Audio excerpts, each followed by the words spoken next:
jamaah sekalian hadir di masjid ini dalam rangka yang memakmurkan masjid, artinya bagian daripada menolong agamanya Allah Subhanahu wa taala.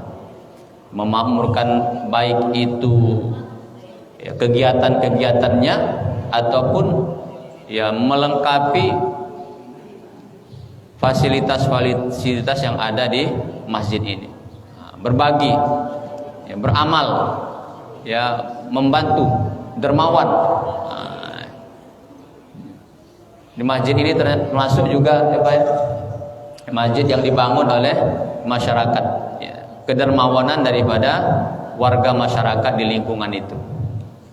Nabi pernah mengingatkan kepada Sayyidina Ali, ya Ali, ittaqi, kata Nabi SAW, ya Ali, ittaqi da'watad dahi, wahai Ali, hati-hatilah terhadap doa orang yang dermawan.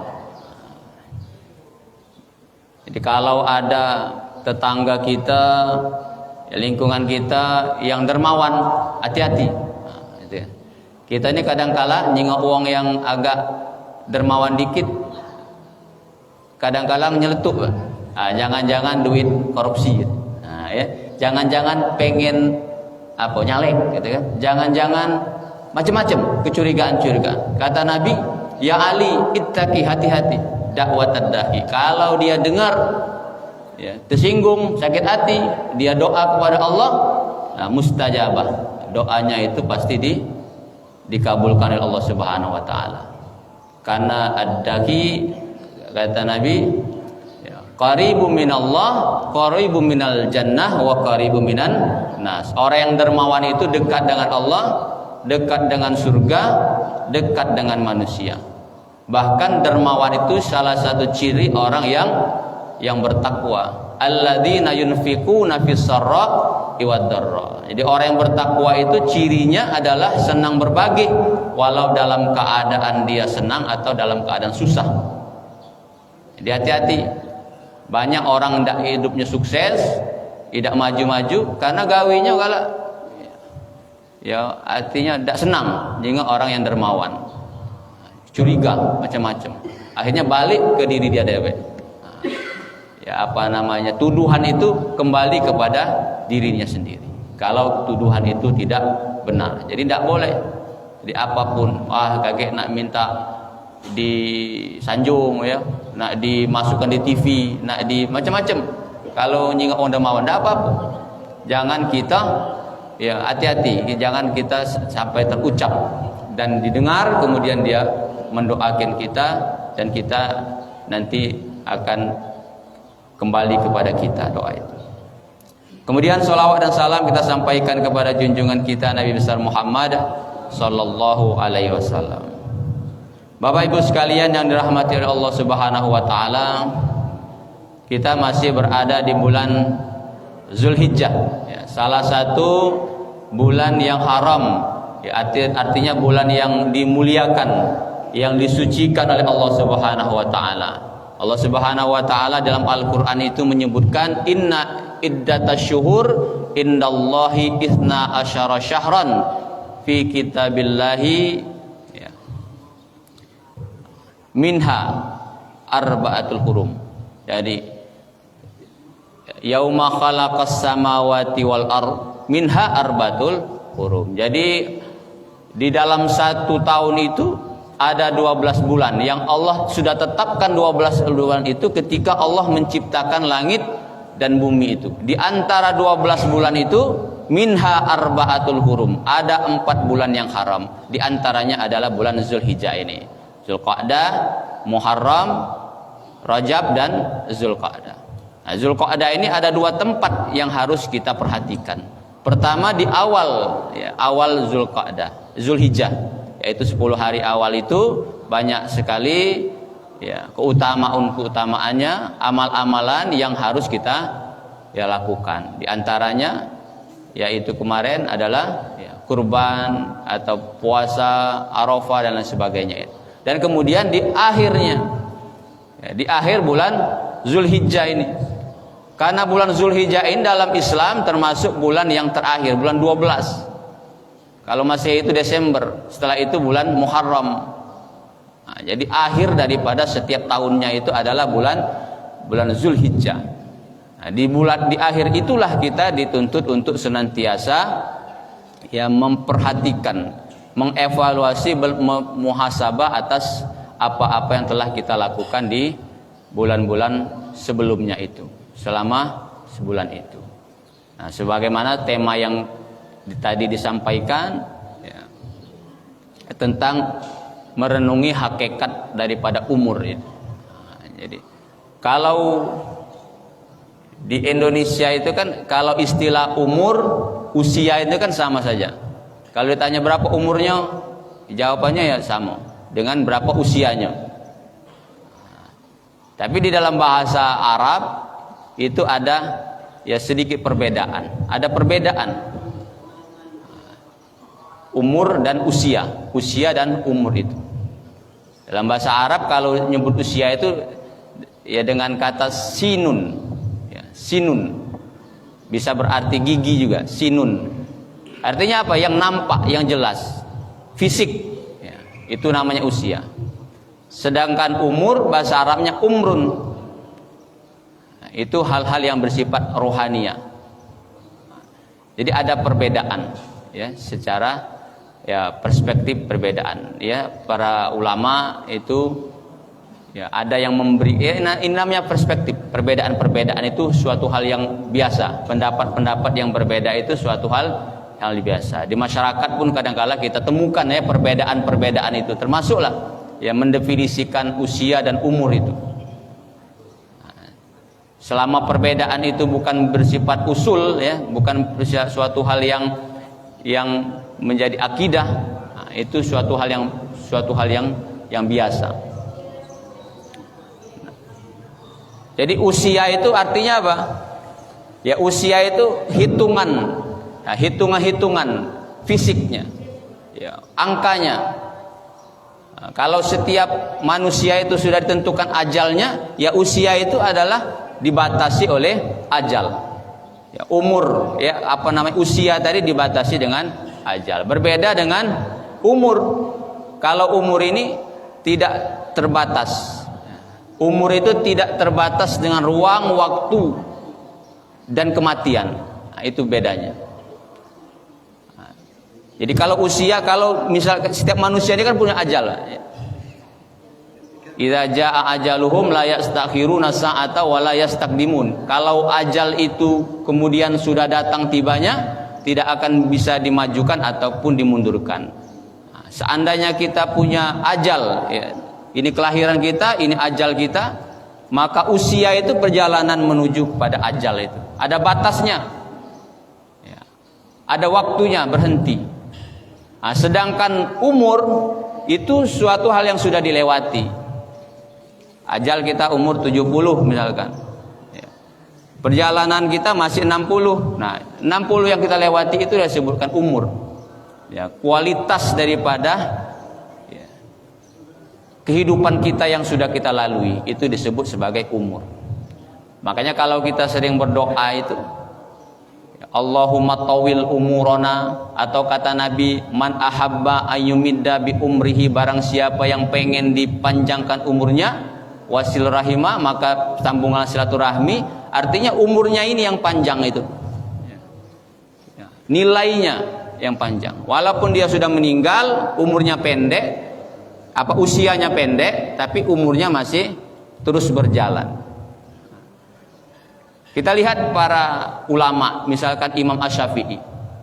Imam Asy-Syafi'i itu umur ketika beliau meninggal 50-an tahun usianya, ya kan? Usia meninggal saat itu usianya 50 tahun. Tapi umurnya sampai sekarang ya hidup kan. Umurnya itu, keberkahan hidupnya itu sampai sekarang. Sedangkan ada orang yang sampai sekarang masih hidup, tapi umurnya itu enggak ada gitu, enggak ada umur.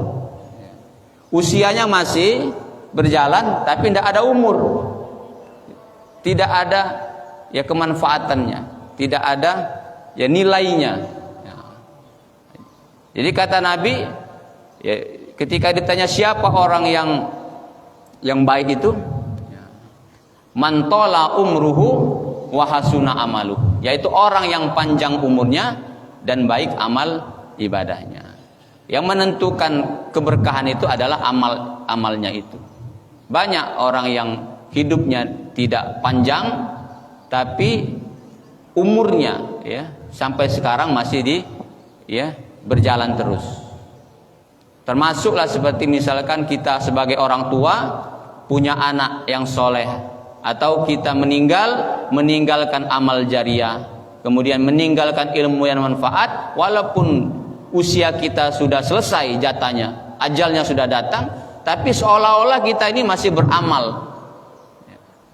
Berkat kita meninggalkan amal jariah, berkat kita meninggalkan anak yang soleh atau ilmu yang bermanfaat, seolah-olah masih hidup beramal. Wali Songo yang biasa sering kita ziarahi sampai sekarang seolah-olah masih hidup, didatangi, ditamui, bahkan masih dapat memberikan perekonomian di situ berkat makam itu. Banyak orang berdagang, banyak orang mencari nafkah di situ, seolah-olah dia masih bermanfaat bagi orang lain. Dan sebaliknya, ada orang yang panjang umurnya tapi tidak ada manfaatnya, bahkan memberikan banyak kemudaratan kepada orang lain. Itu ya perspektifnya. Nah, jadi usia itu berkaitan dengan angka, dengan dunia. Karena kehidupan kita ini kan tugasnya ada dua. Yang pertama sebagai khalifah, yang kedua sebagai hamba. Allah Subhanahu wa taala sampaikan dalam Al-Qur'an, wa idz qala rabbuka lil malaikati inni ja'ilun fil ardi khalifah. Nah, kita tugas hidup, tujuan Allah ciptakan kita itu sebagai khalifah. Artinya tadi berkaitan dengan usia, membangun fisik, kemudian membangun yang namanya dunia ini, khalifah. Sedangkan umur itu bagaimana ruhani kita. Wa ma khalaqtul jinna wal insa illa liya'budun. Tidak aku ciptakan jin dan manusia kecuali untuk mengabdi, beribadah. Jadi ruhani itu berkaitan dengan ibadah. Jadi tidak ada pertentangan antara dunia dan akhirat itu. Semuanya berjalan secara beriringan. Karena memang tugas kita ini bagaimana memakmurkan dunia dan memiliki bekal di akhirat. I'mal li dunyaka ka'annaka ta'ishu abada wa i'mal li akhiratika ka'annaka tamutu ghada. Jadi memang disuruh, tidak ada perbedaan. Kadang-kadang ada perspektif lain. Ada yang sering jumpa, ini umur 60, 70 baru masuk masjid katanya. Pensiun baru masuk masjid. Selama ini kemana kata dia? Ya kan ada yang ngomong kayak gitu. Nah, saya perspektif itu tidak apa-apa lah bilang, ada orang yang bilang seperti itu. Tapi kan kita lihat, ketika dia belum pensiun, mungkin PNS, itu bagian daripada ibadah juga kan. Bukan hanya di masjid ibadah itu. Jadi dia mengatakan, selama ini kemana? Nah, selama ini ibadah juga. PNS itu bagian daripada ibadah. Justru salah kalau dia PNS dibiayai oleh negara tapi duduk di masjid. Nah, itu kan ada itu. Misal pegawai PNS dia masuk jam 8, di luar ruangan di musola dia sholat duha sampai zuhur, baca Quran di situ. Itu salah juga itu kan. Karena tugasnya, kewajiban saat itu adalah dibayar oleh negara, bekerja untuk dunia, bagian daripada khalifah tadi. Khalifah bagian daripada ibadah juga. Polisi dia pensiun baru ke masjid. Selama ini kemana? Ya ibadah juga. Mengamankan tentara, mengamankan bagian daripada ibadah.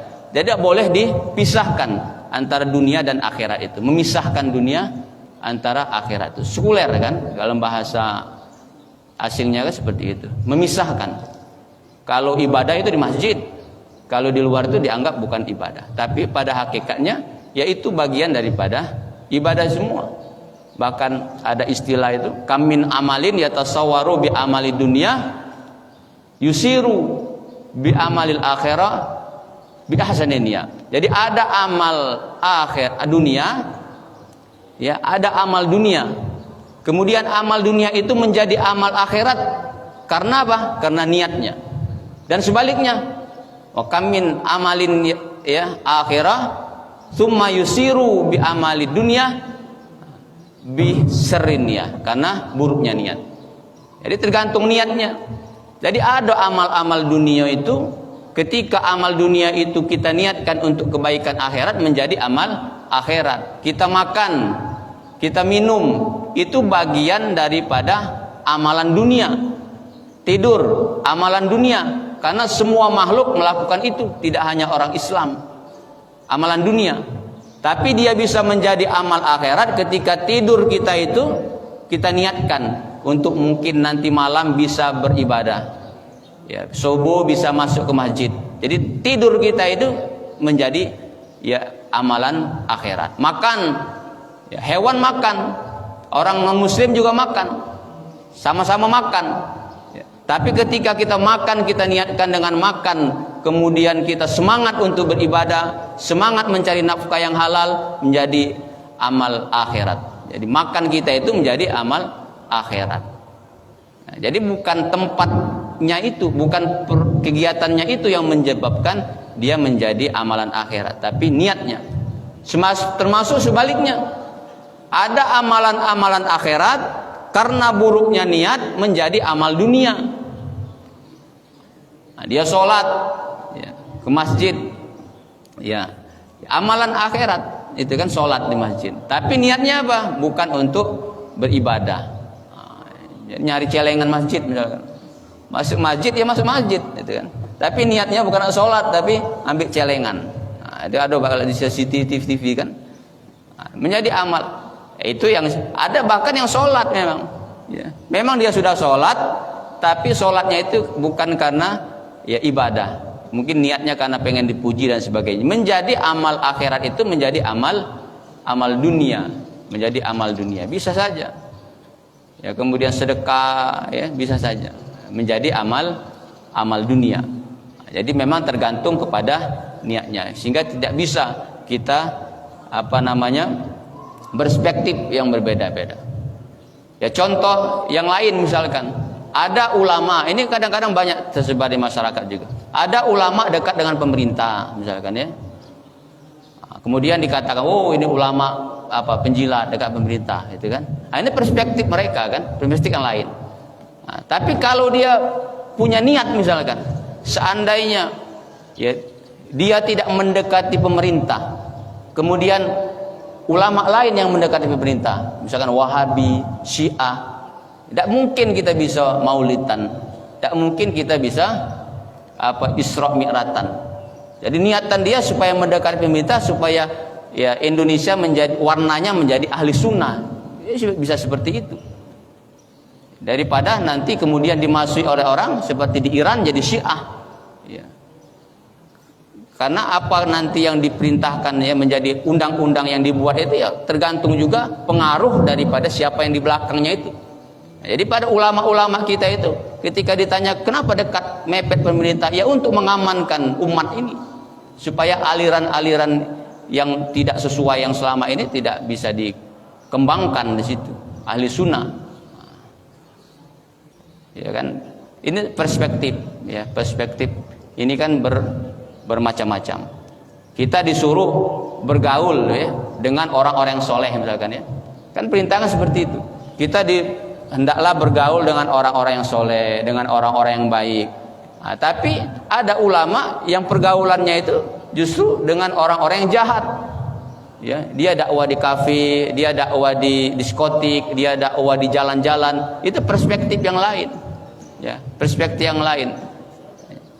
Jadi kalau semua ustadz, kiai, ulama itu di masjid, siapa yang mengingatkan mereka yang di sana kan gitu. Nah, jadi ada perspektif yang lain.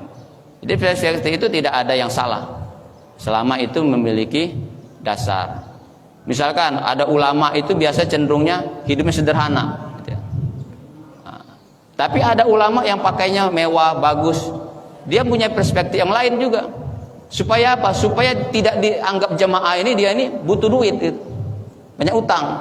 Jadi harus dibayar kan. Jadi kalau dia sudah pakaian bagus necis, jadi jamaah ini tenang baik.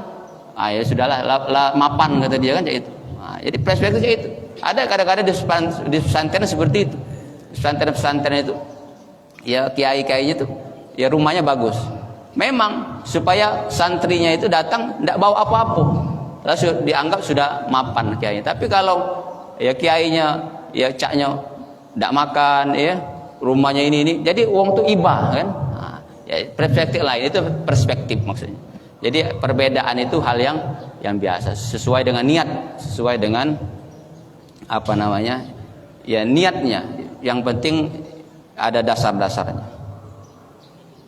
Nah itu adalah kaitan dengan ya perspektif itu. Nah ya ketika umur ya ada ya usia tadi dia punya batas-batasannya.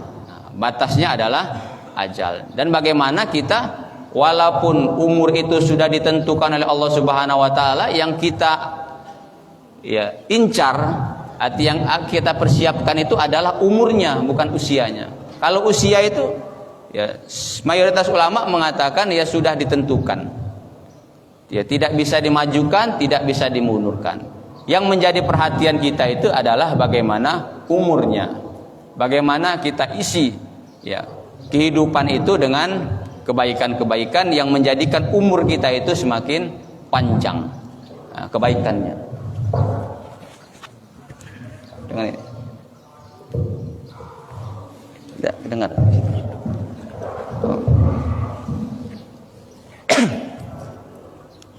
Ya. Maka kata Nabi SAW, ya, akmaru ummati baina sittina wa sab'ina. Jadi umatku kata Nabi itu antara 60 sampai 70 tahun. Jadi 60 sampai 70 tahun. Maka ya fase-fase umur ini kemudian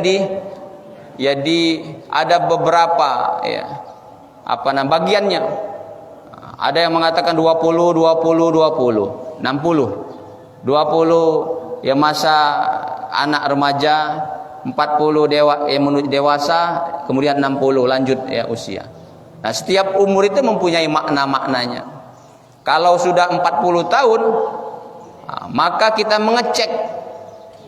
Ketika umur itu sudah 40 tahun, kita harus mengecek tentang amal-amal kita itu. Apakah dosa kita itu lebih baik daripada amal kita? Ataukah amal kita itu lebih banyak daripada dosa-dosa kita? 40 tahun sudah waktunya untuk ya introspeksi diri.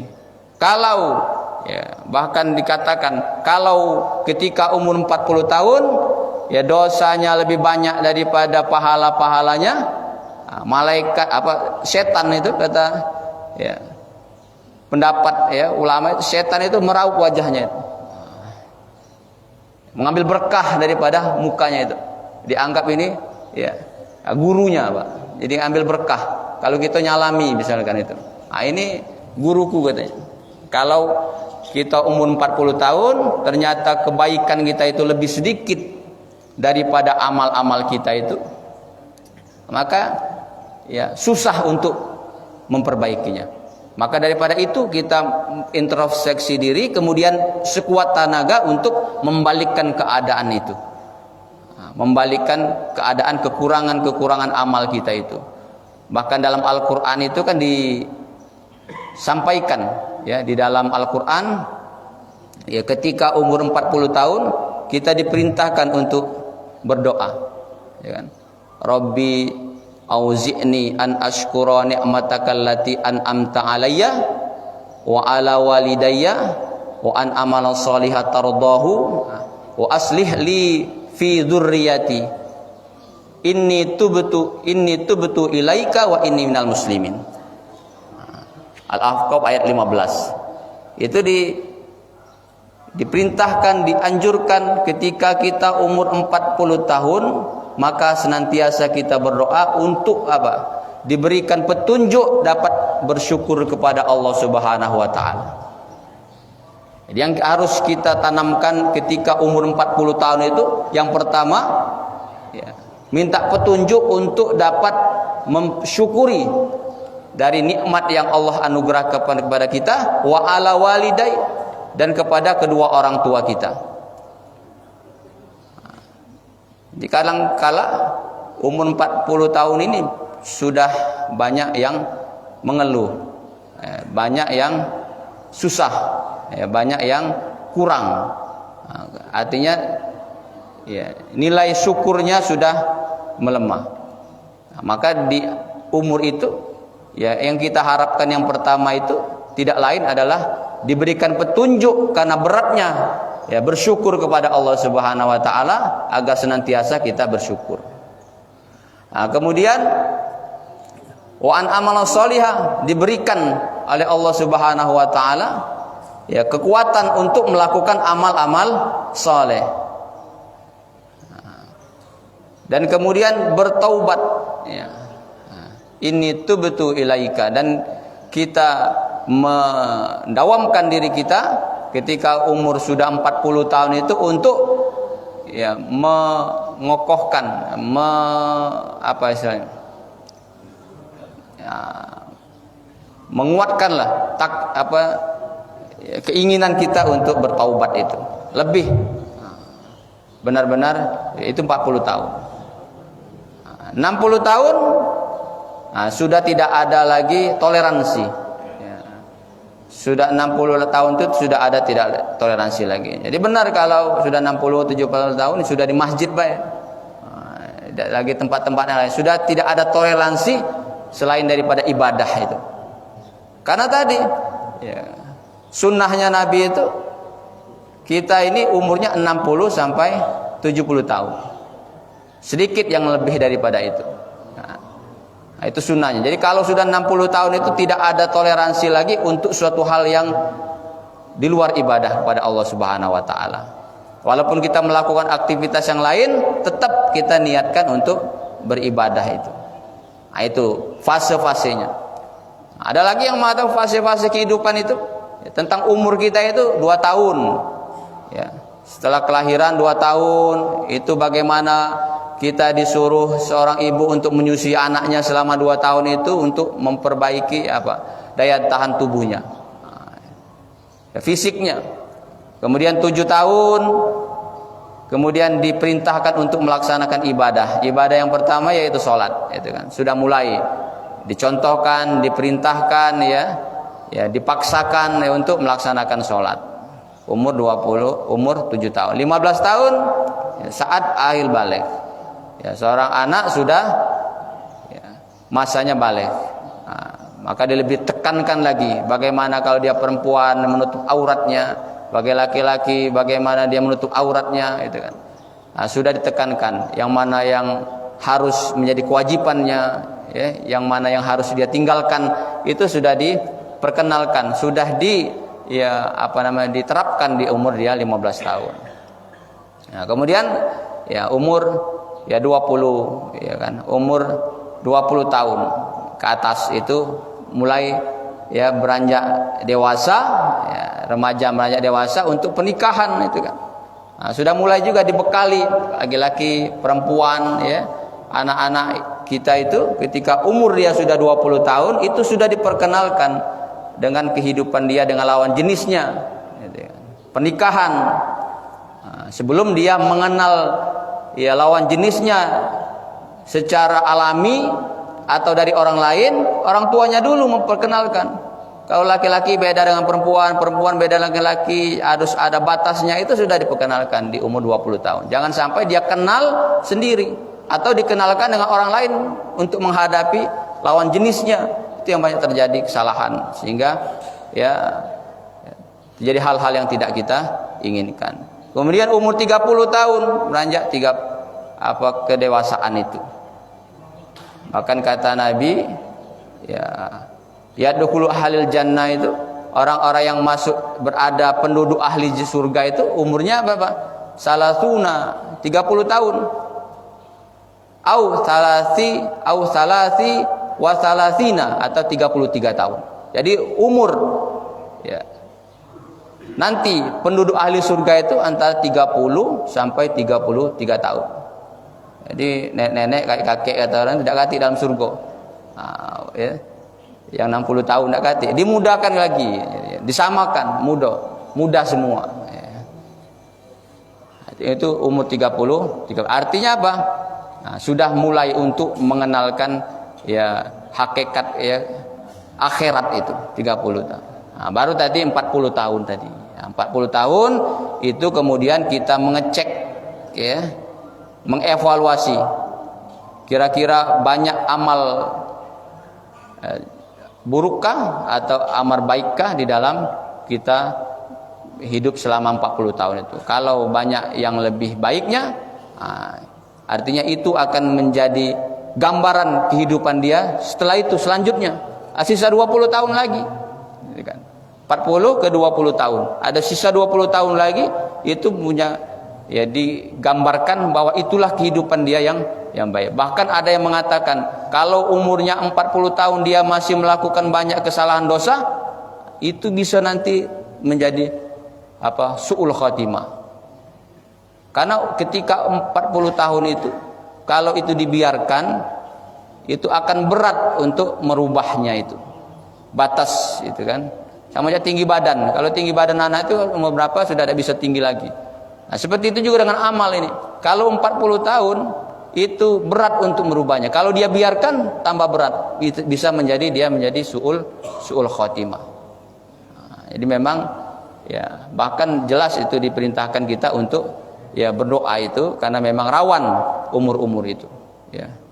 Apa saja ya, umur-umur yang 40 itu umur-umur yang mengkhawatirkan, yang rawan. Nah itu. Ya, jadi apa yang harus kita isi ya tadi?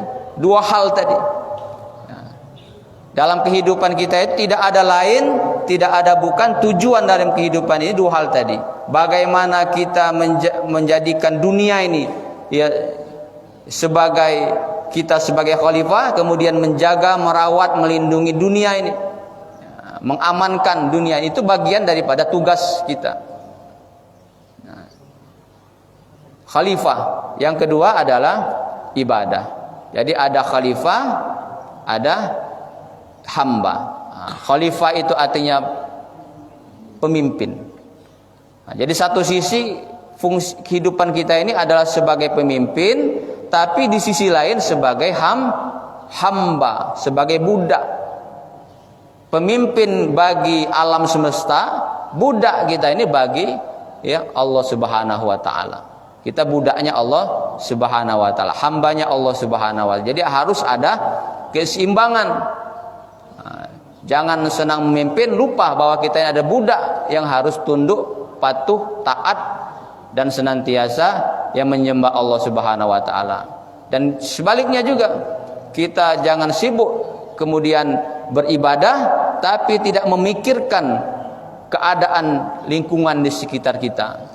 Ya, ada jualan rusak biar kebaik, itu misalnya ada tetangga sakit dibiarkan baik. Yang penting ibadah. Nah, itu khalifahnya, nilai-nilai khalifahnya, tugas kita sebagai khalifah kemudian hilang. Jadi harus ada keseimbangan. Jadi tidak ada perbedaan. Maka di dalam Al-Qur'an itu sering ya disandingkan samawati wal ardh, itu kan langit dan bumi, dunia akhirat itu bukan untuk membenturkan, tapi justru itu untuk menjadikan ya keterkaitan, menjadi saling mengisi kebutuhan. Tidak bisa gitu, ayahku penting akhirat, dunia kendaklah, yang penting hidup akhirat. Tidak bisa. Ya. Cerminan kita kehidupan di akhirat itu bagaimana dunia kita kan? Ya. Ya. Kita nak masuk surga ya di dunia dulu, gitu kan. Cak mana perilaku kita di dunia. Tidak ada orang masuk surga tanpa melalui kehidupan dunia ini. Maka ya penting ya kita menggabungkan itu. Jadi jangan sampai ya ada perspektif yang salah. Yang penting dunia, yang penting akhirat, biarlah miskin dunia, misalkan asal kaya akhirat. Ya siapa yang menjamin kita bisa kaya di akhirat kan? Jadi ada orang-orang soleh orang-orang baik itu dia tidak mau kaya misalkan, ya, tidak mau kaya. Bahkan dianggap salah kalau kiai misalnya ustadz kaya itu dianggap salah, tidak pantas gitu kan. Nah, tapi kalau kekayaan itu kemudian diambil orang yang salah, ya kan berbahaya lagi. Kekayaan itu kemudian dibuat untuk melakukan dosa, kemaksiatan, judi dan berzina dan sebagainya. Tapi kalau kekayaan itu diambil dengan orang-orang yang baik, kan bisa aman, bisa tenang. Nah, jadi jangan sampai kita kemudian terpengaruh. Ya, ada statement ya pendapat-pendapat yang seperti itu, yang mengotakkan antara kehidupan dunia dan kehidupan akhirat. Jadi kita bangun, kita isi umur kita itu kemudian untuk kehidupan dunia dan akhirat, karena itu memang tujuan hidup ini. Sekali lagi kita sampaikan, khalifah dan sebagai hamba, sebagai seorang hamba. Bahkan sebagai seorang hamba itu, ya hitungannya dalam sehari itu kalau kita kalkulasikan, ya, itu kan lebih banyak tugas kita sebagai khalifah, kewajiban kita sebagai khalifah daripada sebagai seorang hamba. Hamba itu yang wajib dalam sehari semalam kan cuma sholat 5 waktu, itulah yang wajib. Ya. Ketundukan kita, ketaatan kita sebagai seorang hamba yang wajibnya itu hanya ya sholat itu 5 waktu. 1 jam kalau kita hitung 10 menit ya 5 waktu kan 50 menit. 1 jam itulah bagian kita untuk ibadah, kewajiban akhirat sesungguhnya itu. Tapi yang selebih itu adalah dunia. Artinya 23 jam. Ya, selebihnya itu adalah untuk kehidupan kita dunia ini. Ya, untuk membangun ya martabat, untuk membangun peradaban dunia ini adalah tugas kita. Jangan sampai dunia ini kemudian dibangun oleh orang lain, ya, bukan orang Islam. Ya. Perekonomian dibangun oleh orang lain. Ya kan seperti itu. Kenyataan faktanya sekarang itu. Kebersihan dipakai oleh orang lain, kedisiplinan dipakai oleh orang lain. Nah, kita ini ya suka tidak suka. Ya. Kita mayoritas Islam di Indonesia ini kan, tapi tidak mencerminkan banyak ajaran-ajaran Islam. Suka tidak suka kan seperti itu. Disiplin kurang, ya, kebersihan kurang, itu kan. Kalau kita bandingkan, ya suka tidak suka kan kita tahu sama tahu lah. Rumah sakit misalkan ya, yang kita dengan orang lain beda. Sekolah yang kita dan lain, lebih disiplin yang mana, lebih bersih yang mana, dipakai oleh orang lain karena kita menganggap kita tidak butuh dunia. Kita akhirat baiklah. Nah, dunia biarlah urusan lain. Ya, dipakai oleh orang lain dunia ini. Ekonomi diambilnya, politik diambilnya, semuanya diambil. Kita nonton baik. Tidak senang demo, bisa aja itulah kan. Kita tidak ya gunakan kesempatan itu untuk ya kita gunakan itu sebagai seorang khalifah. Nah, Bapak Ibu sekalian yang dirahmati Allah Subhanahu wa taala, sebagai ya apa namanya tadi, inti daripada ya majelis kita ya, silaturahmi ini ya menegaskan bahwa kalau usia itu berkaitan dengan fisik, ya usia itu berkaitan dengan fisik, kita sebagai seorang khalifah dunia. Nah, itu kan usia itu hubungannya dengan fisik, dunia, kemudian sebagai tugas kita sebagai khalifah. Itu usia ini. Nah, selama kita hidup ini ya di dunia ini yang sudah dibatasi oleh Allah Subhanahu wa taala, umur kita 60 tahun itu, maka kita disuruh untuk bagaimana membangun fisik kita dunia ini karena fungsi kita sebagai khalifah. Sedangkan umur tadi itu bagian daripada rohani kita sebagai seorang hamba, yaitu untuk melaksanakan ibadah-ibadah. Nah, itu ya perspektif yang kita sampaikan, bahwa umur dan usia itu berbeda. Kita minta panjang umur, artinya berkah umurnya, bukan usianya. Ya, usia itu sudah ditentukan oleh Allah. Kita tidak tahu, batasnya sudah ada. Bahkan sejak lahir, sebelum lahir, ketika umur kita 4 bulan di dalam rahim itu, ya, Inna ahadakum yujma'u khalquhu fi batni ummihi, ketika kita berada di dalam rahim ibu kita, ya. Arba'una yauman, 40 tahun menjadi air mani, kemudian 40 hari sebagai air mani, kemudian 40 hari menjadi segumpal darah, 40 hari sebagai mengumpal daging, 120 hari. Baru kemudian ya tsumma yursalul ilaihi malaika, kemudian diutus malaikat ke dalam rahim itu. Untuk apa? Untuk menentukan, ya. Selain ditiupkan ruhnya, kemudian ditentukan 4 hal. Ajalnya, rezekinya, amalnya, baik dan buruknya. Sudah ditentukan ajal kita itu. Tinggal nunggu baik. Nah, tinggal yang kita harus isi adalah bagaimana umur kita ini, walaupun usia kita terbatas, tapi umur kita tetap ya hidup. Ya banyak ya para ulama, bahkan para nabi ya tetap ya seolah-olah berada di sekitar kita, dekat kita dengan ajaran-ajarannya. Ya dengan ya sederhana aja lah. Kita bangun masjid ini, ya, orang masih kenal, ingat dengan kita. Ya.